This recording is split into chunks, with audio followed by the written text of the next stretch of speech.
এরপরে বহুত কষ্ট দিয়েছে, কাজ হয় নাই।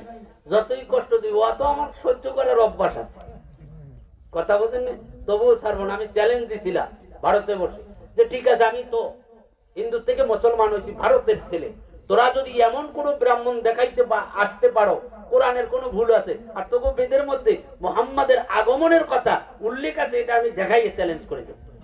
তখন চ্যালেঞ্জ করেছি, ব্রাহ্মণেরা পলাইছে, আর তখন 300 মুসলমান হয়েছে। তা আমার জেলে আটকাইয়ে 150 আটকাইয়ে নিয়ে গেছে, আর 150 নিয়ে আসছে। তখন সাদ্দাম সাহেব ছিল, আমি বলছি এখন ছাড়বে না, না ছাড়বে না, ছাড়লে আমি ইরাকে চিঠি লিখবো, যুদ্ধ শুরু হয়। কারণ আমার পক্ষে তখন সাদ্দাম ছিল। ও আল্লাহর বান্দারা, পর্দার আড়ালে মায়েরা, যুবক ভাইরা সুন্দর করে কাপড় চোপড় পরিধান করে গঙ্গায় তুলসী পাতা সিঁদুর নিয়ে সুন্দর ভাবে পূজা দিতেছি। এমনি অবস্থা পূজার মন্ত্রটা কইয়ে যায়, এরপরে অন্যদিকে যাব। সুন্দর ভাবে পড়তেছি, পরমযজ্ঞ নমস্তি গঙ্গা প্রমতি নমন্ত বিশ্ব প্রমত নমন্ত বিশ্ব প্রমত নমন্ত শিব শঙ্কর নমস্তি বিভব নমস্তি পরমানন্ত শ্রী শ্রী বল হরি হরি বল, জোরে কর নাউজুবিল্লাহ। আরে আসতে কইলেন কে? হিন্দুরা আপনার ভোট দেবে না হইতে? হ্যাঁ, এই যে বৈশাখ মাসে যারা মেলায় গেছো তারা নমরুদের বংশধর, আর যারা যাও নাই তারা ইব্রাহিমের বংশধর। এটার কারণ ইব্রাহিম আলাইহিস সালাতু ওয়াস সালামকে ওই নমরুদের বাচ্চায় বৈশাখ মাসের 1 তারিখ মেলা মিলাইছে, কোনো কাজ হয় না। আল্লাহর পয়গাম্বর ইব্রাহিম খলিলের আগুনে দিতে পারে না, চক্রাকার বানাইছে, ঘোরে না, ফেরেশতা বসে রইছে। এখন ইবলিস বাবু বুদ্ধি দিয়েছে, কলে আমার যে বুদ্ধি আছে, আল্লাহর পয়গাম্বর ইব্রাহিম আরে তুমি তেমনি হালাইতে পারবা না, ওই চক্রার উপরে ফেরেশতা বসা আছে, যে কারণে তোমার গাছ লড়ে না। কয় তাই কি করা যায়? কয় যুবক আর যুবতী এনে এরপরে কনফারেন্স নাচ দেওয়াও, আর এক জায়গায় বসে লাড়াছাড়া করাও, আস্তে করে জেনার গুনাহ হবে, রহমতের ফেরেশতা চলে যাবে, চক্রায় ঘুরান দেবা, আল্লাহর পয়গাম্বর ইব্রাহিম পড়ে যাবে। এই ব্যবস্থা করছে, করার পরে ঠিকই ওই মেলাও মিলাইছে, যুবক যুবতীও আনাগোনা করেছে, গুনাহ হয়েছে, রহমতের ফেরেশতা সরে গেছে, চক্রায় ঘুরান দিয়েছে, আল্লাহর খলিল ইব্রাহিম অগ্নিতে পড়ে গেছে। আল্লাহ ডাক দিয়া কয় কুনি বারদাউ সালামুন আলা ইব্রাহিম, দেখো খবরদার আমার বন্ধু ইব্রাহিমের জন্য শান্তিদায়ক হয়ে যাও, জোরে কোন সুবহানাল্লাহ, নারায়ে তাকবীর। আমরা সেই ইব্রাহিমের বংশধর, আর এই ইব্রাহিমের বংশধর হয়ে যারা মেলায় গেছো বৈশাখ মাসে, মেলায় ঘুরে মাল কিনে খাইছো, তারা নমরুদের বংশধর হইছো। তওবা করো, মুসলমান হও, কবরে যাও, নাইলে উপায় নেই। বিজাতির সাপোর্ট দেওয়া, তার সহযোগিতা করা একই কাজ। মুমিন তো কোনদিন ও রাস্তায় যাইতে পারে না, পারে? আমরা যাব পূজায়, কারা কারা যাইবেন না? আল্লাহু আকবার। ওয়াদা তো ওয়াদা করেছেন, আল্লাহ কবুল করুন। আবার যারা দায়িত্বশীল, গ্রামের মাতবার, শহীদার, মেম্বার, চেয়ারম্যান, তারা আজ জাগাইবেন না। কারণ আপনার মহল্লায় যদি একটা কাফেরও না খাইয়ে মারা যায়, আপনি দায়ী থাকবেন, ওকে আপনার দেখতে হবে। এটা ইসলামের আদর্শ, এটা নবীর আদর্শ। বেদিন থাকো, আমার পাশাপাশি বসে না খেয়ে মারা যেতে পারবে না, দেখতে হবে। কথা বুঝিয়ে না? ভারতের খাসালাত খারাপ হয়ে কি খারাপ, এবি নিম্ন শ্রেণীর মানুষ উচ্চ শ্রেণী এলারা তাকায় না, খাইয়া মরুক না খাইয়া মরুক, অসুবিধায় থাকুক সুবিধায় থাকুক, কারো দিকে কাউ তাকায় না। আর বাংলাদেশে এক মানুষ গরিব আছে, হাত পাতে বলিয়ে না ভাই আমার অসুবিধা আছে, সবাই দেখে, ঠিক না ভাই? ও কেমন জাতি হয়ে সনাতন ধর্ম, কি খাসালাত নেই ভালো, ওর দলের মানুষ ও নিচে আর উপরে, তুইও যে খোদারে মানো ওই নিম্নটায় তো সেই খোদারে মানে, তাহলে ওর দিকে তুই তাকাস না, ওর সাথে কোনো সম্বন্ধ করিস না, আত্মীয় করিস না, কুটুম বানাস না। ভারতের কুটুম কয়।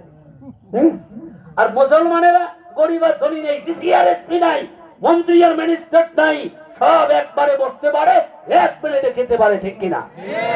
এটা ইসলামের আদর্শ, কোরআনের আদর্শ, ঠিক না ভাই?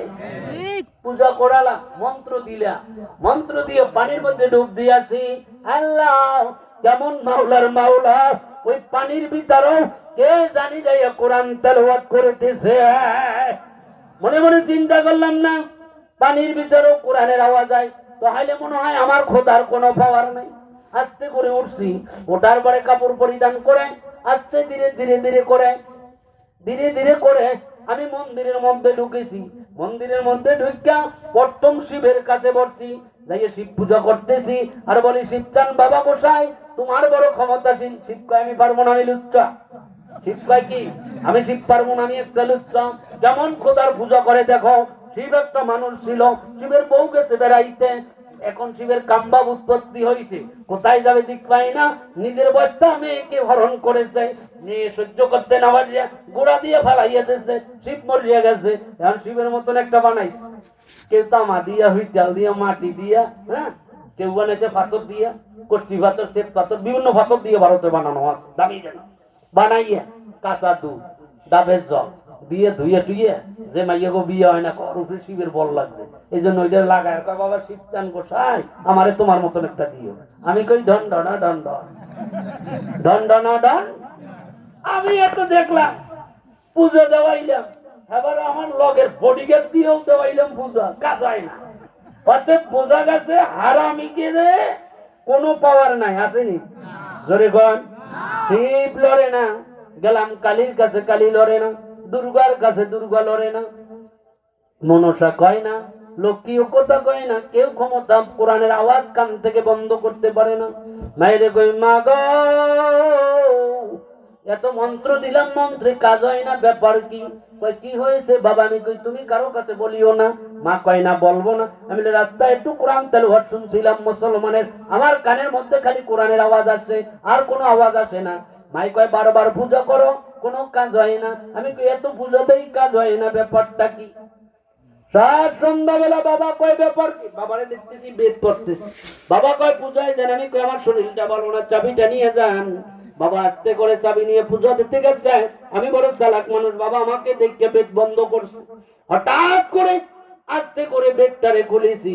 বেদ খোলার পরে বন্ধুরা এইবার একটা শুভ সংবাদ আসতেছে তোমাদের নিকটে, এইবার ভালো করে শুনবা। তুমি আর আমি কেমন নবীর উম্মত হলাম গো। এই অবস্থা আল্লাহর বান্দারা, ও পর্দার আড়ালের মায়েরা মাগো ভালো করে শুনে নাও সুন্দর ভাবে। আমি এমন অবস্থায় বাবা যখন চলে গেছে মন্দিরে, আস্তে করে বেদ বাইর করছি। বেদের উপরে লেখা কাটবো, কাটবো তত্ত্ব না নেওয়া পর্যন্ত কেউ বেদ পড়তেও পারবে না, কেউ বেদ শুনতেও পারবে না, কেউ বেদ খুলতেও পারবে না। আমি আস্তে করে বেদ খুলছি। বেদ খোলার পরে এইবার দেখি বেদের মধ্যে কঠিন একটা প্রেমের আলোচনা। কেমন আলোচনা এইবার শুনবেন। শোনার পরে যার যত শক্তি আছে, আমার মন্ত্র শেষ হইবে, জোরে চিল্লাইয়ে নারায় তাকবীর দিবেন। পারবেন না? পারবেন তো? আমি ব্যাপারটা হিন্দিতে বলবো, কারণ এটারে আমি ঘুরাইতে পারি নাই, বেদের কাজ তো। বেদের মন্ত্রটা আমি এইবার আপনাদেরকে ভাষায় শুনাইতেছি। বেদ আবার কোন হিন্দু কথা শুনলে আমরা জোরে নারায় তাকবীর কমুকা, এটার ব্যাখ্যাটা শুনলে মূল মজকটা চলে আসবে। এইবার ভালো করে শুনেন কেমন সুন্দর অবস্থা। আল্লাহু আকবার। আরো আগে যদি আমি বেদ পড়তাম তা আরো তাড়াতাড়ি মুসলমান হইতে পারতাম। লেখছে বিষ্ণু প্রমত্তি সত্যং লাইলং প্রমত্তি বিশ্ব মুহাম্মাদং কলিয়বতত্তং প্রমত্তি সত্যং ত্রিবর্ষি মুহাম্মাদং বিষ্ণু কুরুকুতবর্ষং যুগস্তি নমস্তি প্রমত্ত শক্তি ব্রহ্মন্তি ব্রহ্মাবস্ত শিব শঙ্কর নমস্ত প্রমাণত বীণা মুহাম্মস্তং নমস্তি প্রমত্ত নমো নমো নমো। হয় না? জোরে কন্যা ভাই।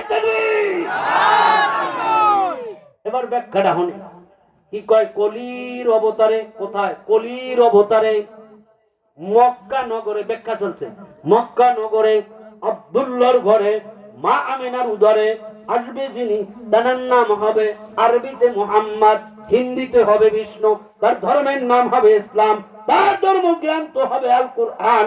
সর্বযুগের শেষ মহামানব হিসাবে জমিনে আসবে, সকল জাতিকে উদ্ধারকারী হিসাবে। তাকে যদি মানতে পারো তো স্বর্গগামী, তারে যদি না মানো নরকগামী। এই জন্য মরার সময় হিন্দুরা পড়ায় লাইলাম পরমাত্মং মুহাম্মাদাং আল্লাহ সত্যং তপস্যং বিষ্ণুং পরবর্তী গমংস বহিষ্ঠ নমস্তি তবা নমস্তি পরম শক্তি। এখানে কয় আমি আল্লাহ তোমাকে মানি, মুহাম্মদুর রাসূলুল্লাহ সাল্লাল্লাহু আলাইহি ওয়াসাল্লামকে মানি, স্বীকার করি এবং গমংস বক্ষণ করি। এই মন্ত্রটা কানে কানে পড়াই কয় কৃষ্ণং কৃষ্ণং ভয়বং নরগং সৎনং ব্রাহ্মণ তপস্যং। ব্রাহ্মণে যা কইছে এই কথার উপরে কাব্য থাকে, যদি কাব্য না থাকো তুই নরক, ওই তোর 14 গোষ্ঠী নরক। দেখেছেন ব্যাপারটা কি? এবার মায়ের ডাক দিয়ে বলি, মা গো, এ জীবনে আর মনে হয় তোমার সাথে আমার সাক্ষাৎ হবে না। মা